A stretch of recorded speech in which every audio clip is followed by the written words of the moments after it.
welcome to episode 213 of the CRICKETher Weekly. Now, Sid, why are you wearing a coat?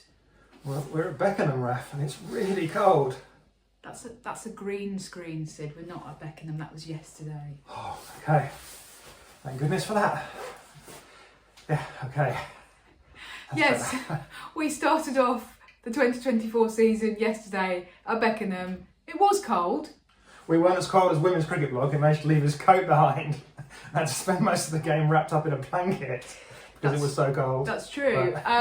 So first round of RHF Flint fixtures happened yesterday.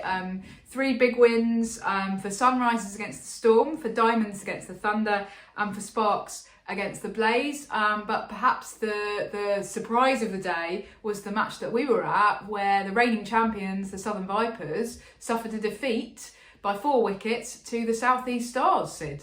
Yeah, I mean, you do get the impression that these are probably the 2 strong teams this year because it was a closely fought match. Fantastic pitch at Beckenham, great outfield, really smooth, lots of runs on offer, but you still had to work for them. Vipers batted first, and they did work for those runs, but Freya Kemp came in at the end and hit some fairly quick runs, not stunningly quick, but she was over her on her ball just about, but she wasn't smashing sixes all over the place.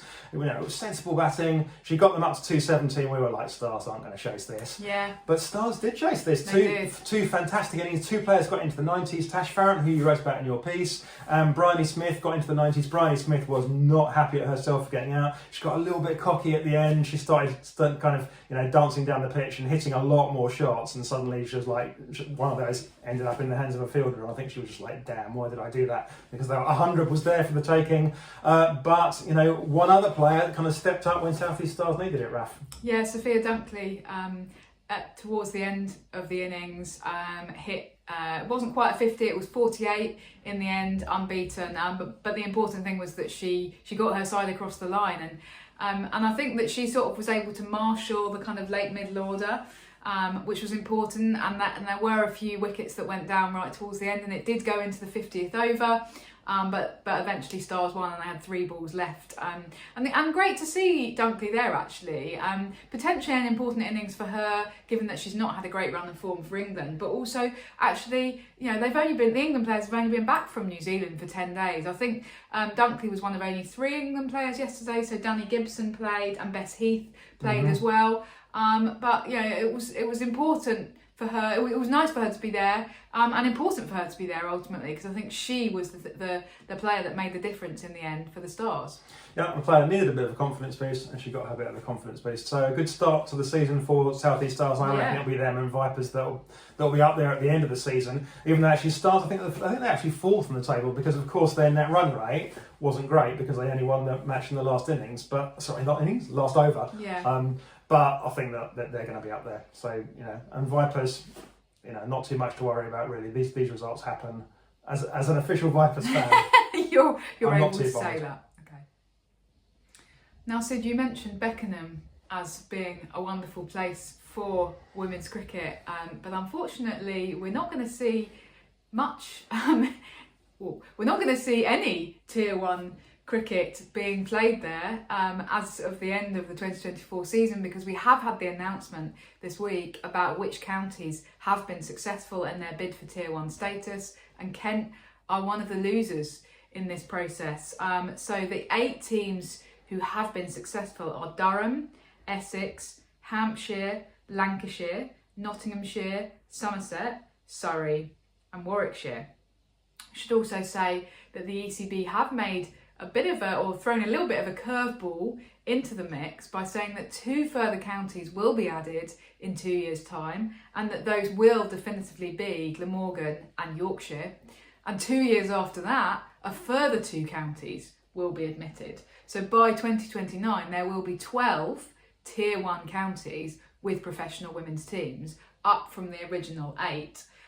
So that in itself was a very unexpected bit of news, but of course there are winners and losers in this process, aren't there, Sid? Yeah, there are, and the losers are pretty disappointed. Yeah. But that is what happens. I mean, the process was almost set up for that. And let's face it, we've all been there, right? We've all been in situations where we've applied for a job, You spend a lot of time working on your CV and your covering letter. They ask you to do a presentation. You spend hours working on the presentation. You go for the job interview and you don't get the job. Yeah. And that's very much what happened here. The ECB wanted significant presentations, a couple of hours worth of presentations. They wanted teams to be really well prepared for another further couple of hours worth of questions.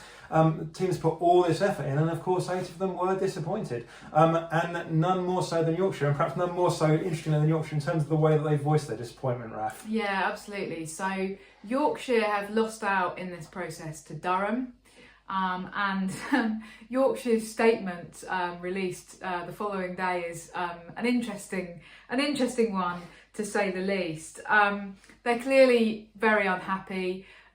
They actually say, we believe we hit all of the criteria set out as part of the tender, which I think displays a bit of a misunderstanding of the whole process actually, because this was never about meeting minimum standards, and this wasn't really about kind of Yorkshire's view, which is, well, we've had the diamonds since 2016 and we're just going to keep doing what we've been doing for the last 8 years. This was about counties coming up with a vision for the future and doing more than what they're doing at the moment, because they're going to be getting a whole heap more money from the ECB actually. And so it was about kind of vision and ambition, and just to say, well, we were going to keep going, and we feel that our bid met the tick boxes. I think they haven't quite understood that actually this was about developing for the future. And think about who was on the panel as well, Sid, that were judging these applications. Yeah, I mean, there were 2 people on that panel who were not cricket people, so they weren't going to be looking at what you've achieved in the past. No. They were going to be looking at what,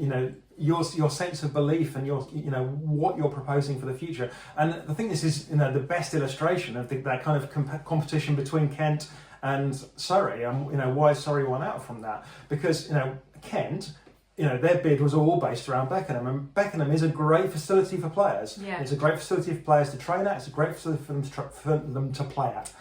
It's not a great facility for spectators. It wasn't great yesterday. If you wanted to watch from reasonably near the pitch, you had to bring your own deck chairs. There are stands, but they're significantly set back from where the boundary is for these women's one-day games.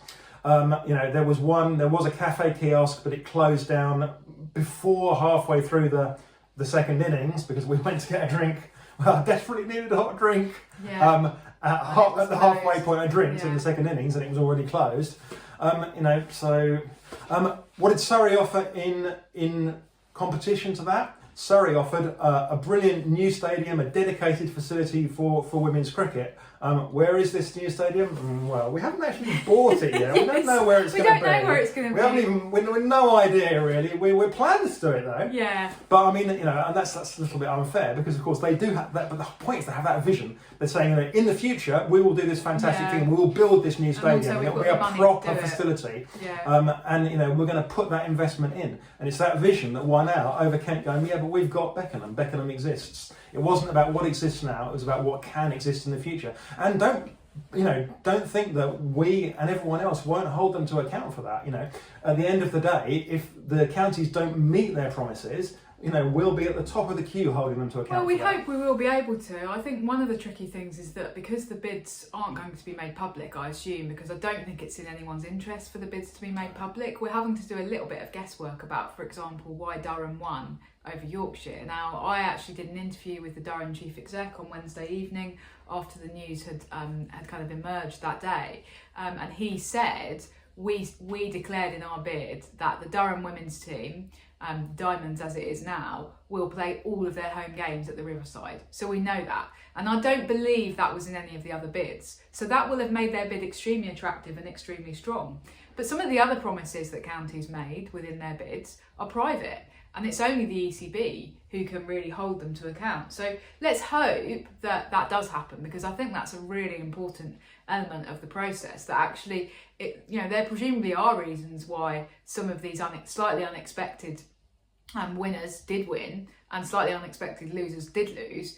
And we need the ECB to actually be holding them to account, definitely. I mean, a couple of the others that maybe some people might be surprised at, Essex winning out over Middlesex. Yeah, I mean, in some Surprises. ways, Durham and Somerset aren't huge surprises because, of course, they're the two teams that everybody is touting are going to be the next two teams in the 100. So Somerset have obviously beaten Glamorgan and Gloucestershire. Yeah, whereas Essex, Wisden. you know, nobody, I mean, I don't think even Essex seriously think that they're going to get another team in the 100, but they have one out here because they had, I mean, what we know of Essex's bid, they presented a vision working in partnership with the University of Essex to put together, you know, a great facility at the University of Essex, which has got a medical school. They can work with those people. They can work with the sports scientists. Essex have also said that they plan to expand Chelmsford. There was an interview on CRICKETher this week, which I thought was really interesting. So what they're saying is, we believe Chelmsford is the right size for where we want women's domestic cricket to be in the next couple of years. So hopefully 3,000 people turning up to a domestic game. But we also believe that in 10 years' time, we might have 10,000 people showing up to women's cricket, professional domestic women's cricket, and so we're going to expand Chelmsford as the women's game expands, and that seems to me to be quite a compelling vision. And would have been something that's really attractive for the ECB. I think that overall kind of disappointment is probably a good thing if it's harnessed in the right way, I would say, because there does seem to be an element that some county supporters, especially Yorkshire supporters who are very vocal on Twitter, going, a few weeks ago wouldn't have really given a shiny crap about women's cricket, and now are going, oh, how dare you not give us a women's team. So we need to try to harness that and actually make sure that the counties who are getting tier 2 teams, like Kent and Sussex, actually think of this as an opportunity, right? Because there's nothing to stop Kent going, okay, well, we'll chuck in a few pro contracts for our tier 2 team and we will have them playing and training at Beckenham because it's a great facility. We just might have to do a bit more of the legwork and the funding ourselves. Why not? And then they can look to be one of those teams that get that tier 1 status in 4 or 5 years' time. Yeah, that should be the way that you approach it, rather than we're just going to throw our toys out of the pram and disappear off into the distance and we don't care about women's cricket anymore, which some of what's been said this week does slightly have the whiff of that, unfortunately. So I wonder whether that's why the ECB have gone, we're going to expand it to not just 10 but 12 teams so that we can offer that out as a kind of a carrot give people that incentive, absolutely, to develop those teams. But there is obviously a bit of disquiet about the way that's been handled in terms of, for example, the Leicestershire chief exec did an interview this week where he basically said, we had no idea that the ECB were adding these extra teams until the very last minute, basically when everyone else heard on Wednesday. And you go, oh, okay. So it seems to have, this decision to expand not just to 10 but to 12 teams seems to have come quite late in the process. And there are some counties out there who are going, hang on, if we'd known about that, we might have handled this differently. We might have said, okay, we want to come in 2027. Or Worcestershire, for example, who didn't even bid at all in the process because they were like, well, we've got more important things to worry about right now. Our ground is underwater. Might have actually gone, yeah, we'll bid because 2027 we might be in a position where we're starting to actually develop our new ground. So I feel slightly uncomfortable with the way that side of things has been handled, and I think it does throw up some questions as well about kind of for example, if you're a Yorkshire pro, there's me doing it. If you're a Diamonds player now, you know that Yorkshire are going to get a pro team in 2 years. Do you go through the whole malarkey of relocating to Durham if you think there's a chance that you might be able to move back to Yorkshire in 2 years? Well, might Yorkshire even fund those? I mean, Yorkshire are getting some extra money over and above the other tier 2 teams. I mean, it's probably going to make a bit of a mess of tier 2 especially if you've got only one. Say Yorkshire do basically retain their professional status de facto. You've got one professional team in tier 2. And all the other teams are basically amateur. Well, Glamorgan will get that extra. They'll get that extra cash, but they might not use it to fund professional contracts. Whereas it's possible that Yorkshire do, because they've got those players. It depends the extent to which the ECB are dictating where the money goes, doesn't it? Interesting to see. So that's kind of another big question.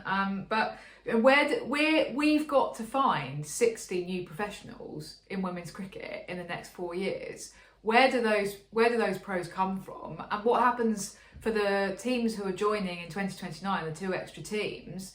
How do they get their new pros? Where do they get them from if they've all signed up to multi-year contracts elsewhere? Yeah, no, this is a really interesting question, isn't it? And we saw even in the 100, which had a very fair initial player distribution, it took a draft for last season to kind of shake things up and to put the Fire in a position where they can actually win some games and in the end qualify for those knockout stages.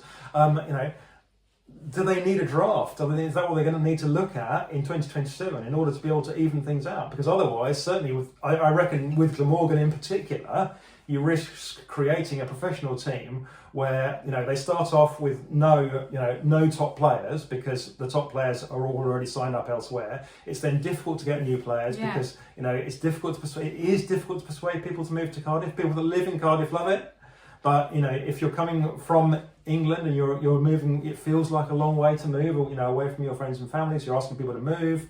People don't necessarily want to do that. It's going to be tough for them to put together without some kind of draft that basically says to some players, you've got to go there. Yeah, to try to even out the distribution and so make that it remains competitive, so that we don't wind up with a tier one where Glamorgan come last every single year. Yeah.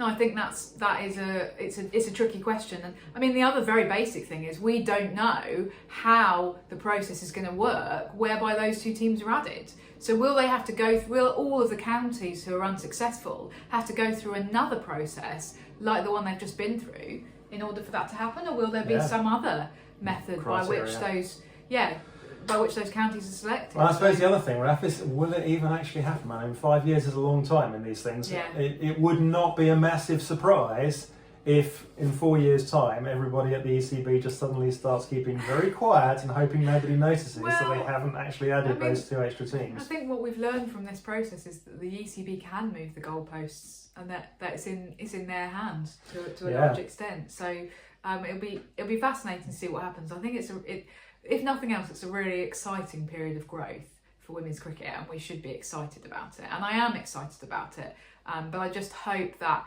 the disappointment that this process has created, as I've said, is harnessed in the right way. Absolutely. In other news this week, Meg Lanning has spoken publicly for the first time about the reasons for her retirement from international cricket, which, as we kind of have talked about before, felt like it was a very premature retirement. But she's actually been on a podcast this week called the Howie Games podcast, which I'll admit I hadn't heard of, but is very big in Australia, apparently.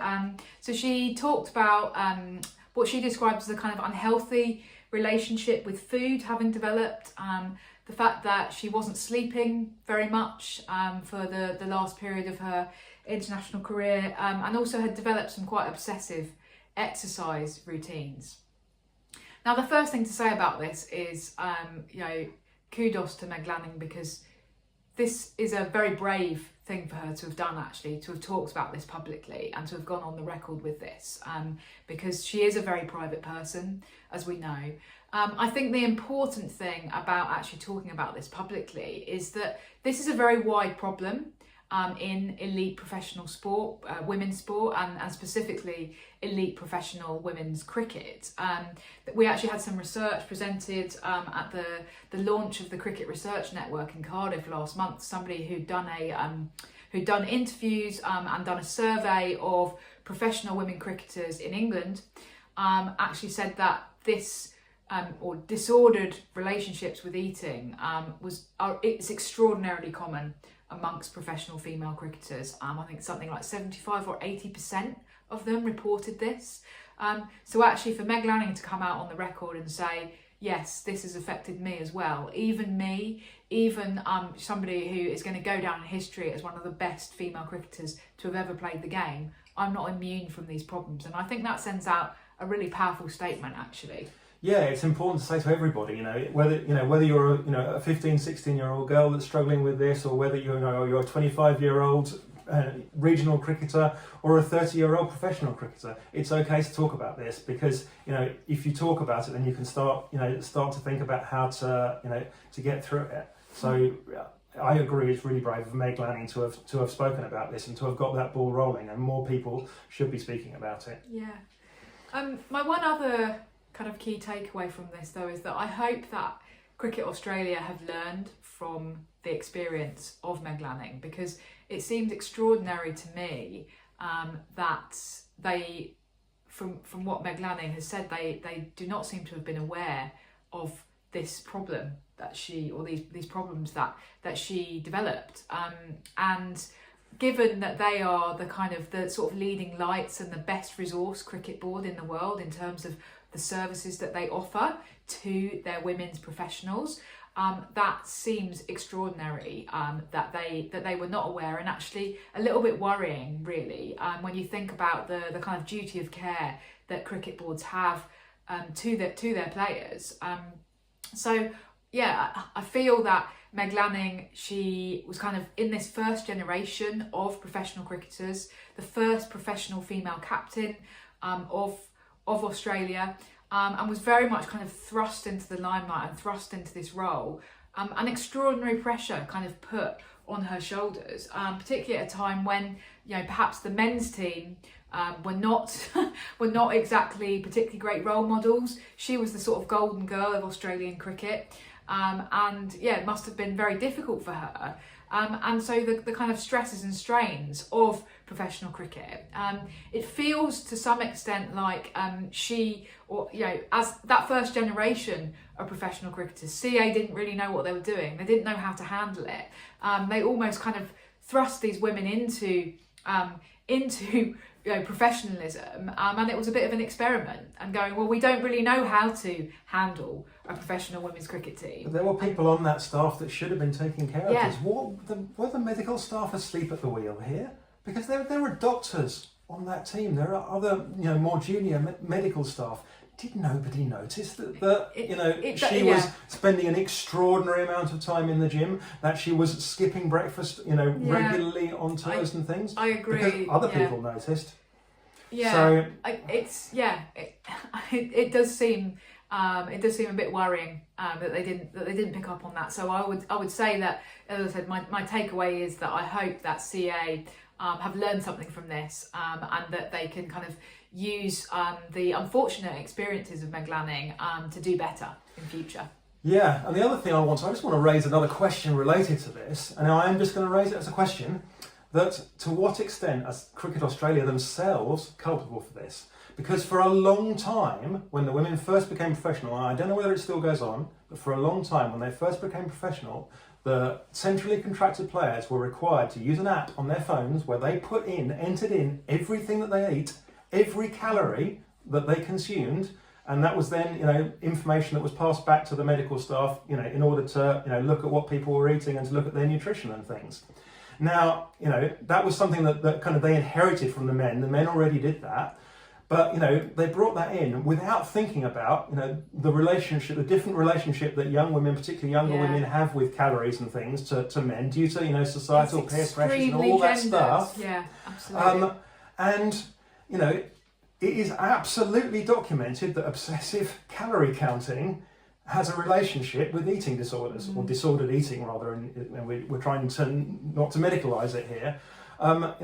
So to what extent are Cricket Australia themselves responsible for what happened? It's an open question, but one that they should probably be thinking about internally, at least, even if other people aren't talking about this.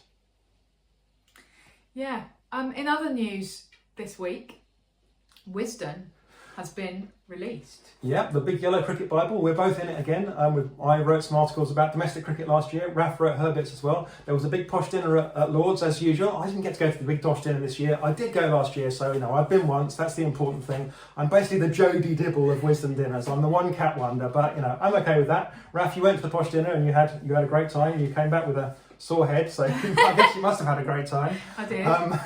But what's in the book this year? What are the key takeaways? Well, from a women's cricket perspective, actually, the big thing is probably 3 awards in particular.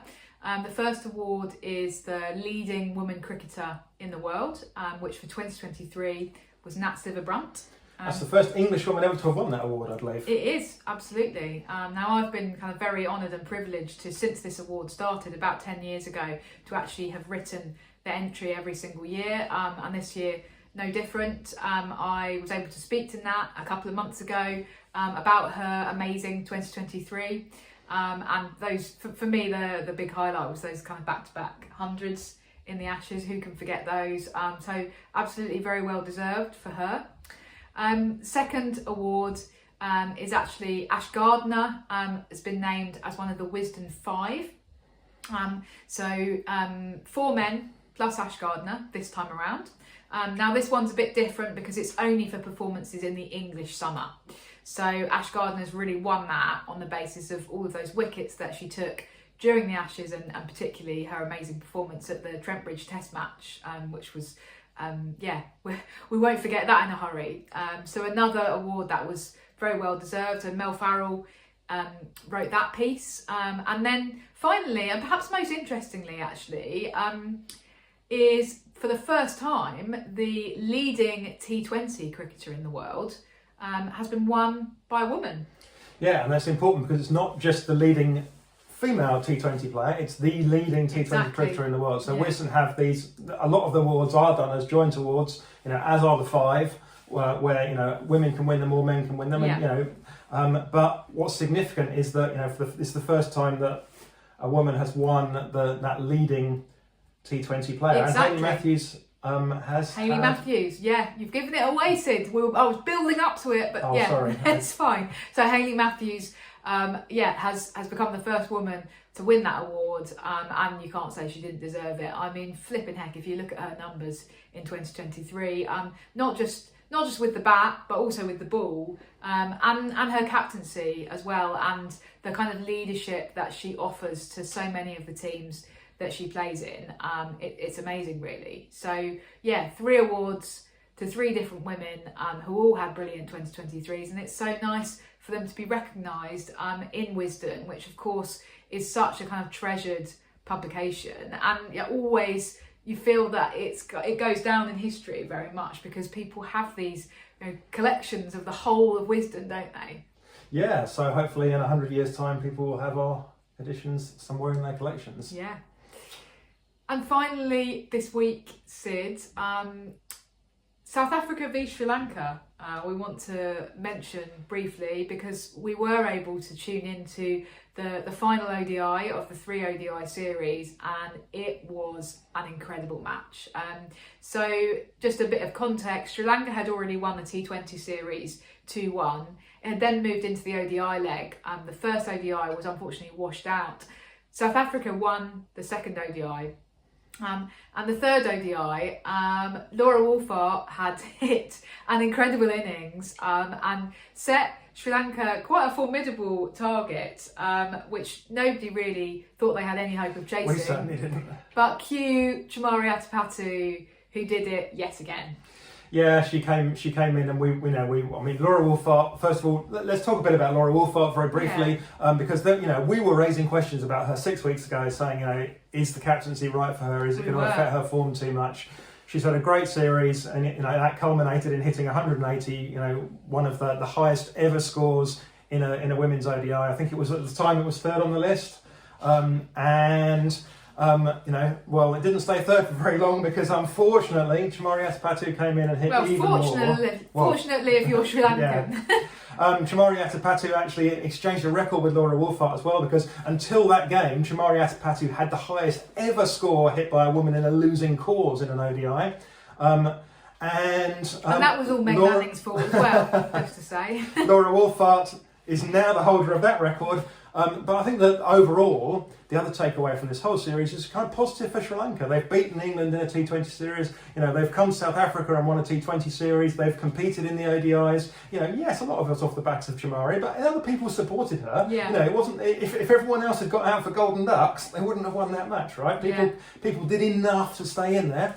The future is looking okay for them. Yes, it's going to be a challenge when Chamari retires, but we saw that their under-19s have been competitive with England and Australia. And Chamari retiring, it's a challenge, but Nat Silver retiring for England is going to be a challenge. Yeah. Everyone has those players Beth Mooney retiring for Australia is going to be a problem. Yeah. So, they've shown that they can compete, and I think that's really good news for the women's game. It's very exciting, and Chamari, of course, is on record now as having said that she wants to lead her team to the semi-final of a World Cup. Presumably she does actually want to lead them to the final as well. I think that or is she going to get to the semi-final and go, okay, I've done that there, guys? To be fair to her, the semi-final is a realistic aspiration, isn't it? Because you never know if you're going to meet Australia in a semi-final. Yeah. And I think that that is absolutely a realistic aspiration, given the way that Sri Lanka have been playing at the moment. And what's brilliant is that they are kind of doing it even in spite of having a lot less resources than some of these other teams, England and Australia, etc. Let's keep our fingers crossed that they have a good run and that she can achieve that before she retires. It's not going to be too far away, but it would be a brilliant end to her career. But I mean, what a week for her. Yeah. Anyway, thanks as ever for tuning in. We will see you in a week's time. And Sid, you can now take your coat off if you would like. Thanks, Raf. Bye-bye. Bye.